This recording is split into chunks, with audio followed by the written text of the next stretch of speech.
সাতক্ষীরায় রিমান্ডের নামে পুলিশের নেয়া ঘুষ ফেরত চেয়েছেন বৈষম্য বিরোধী ছাত্র আন্দোলনের নেতারা। একই সাথে মোবাইল সহ ব্যবহার করা অন্য জিনিসও ফেরত চান তারা।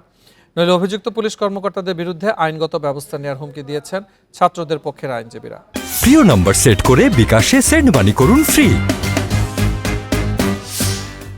তারা জানান, ছাত্রদের বিরুদ্ধে করা মামলায় রিমান্ডের নামে প্রচুর অর্থ হাতিয়ে নেওয়ার অভিযোগ রয়েছে সদর থানার ওসি মহিদুল ইসলাম, তদন্ত কর্মকর্তা বিশ্বজিৎ সহ অন্য কর্মকর্তাদের বিরুদ্ধে। দ্রুত টাকা ফেরত না দিলে তাদের বিরুদ্ধে আইনি ব্যবস্থা নেওয়া হবে। এদিকে বৈষম্য বিরোধী ছাত্র আন্দোলনের সাতক্ষীরার অন্যতম সমন্বয়ক ইমরান হোসেন তাদের বিরুদ্ধে করা মামলা প্রত্যাহারের দাবি জানিয়েছেন।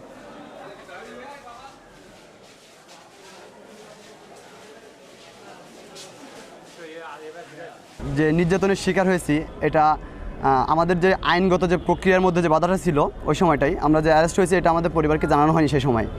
যখন আমাদেরকে জানানো হয়েছে, আমাদের হয়তো বাংলাদেশের আইন অনুযায়ী যেটা আছে যে 24 ঘন্টার মধ্যে আমাদের চালান করে দেওয়া বা একটা স্থায়ী একটা কোনো সমাধানে যাওয়া, তো আমাদেরকে গারদে অবস্থা আটকে রাখা হয়েছে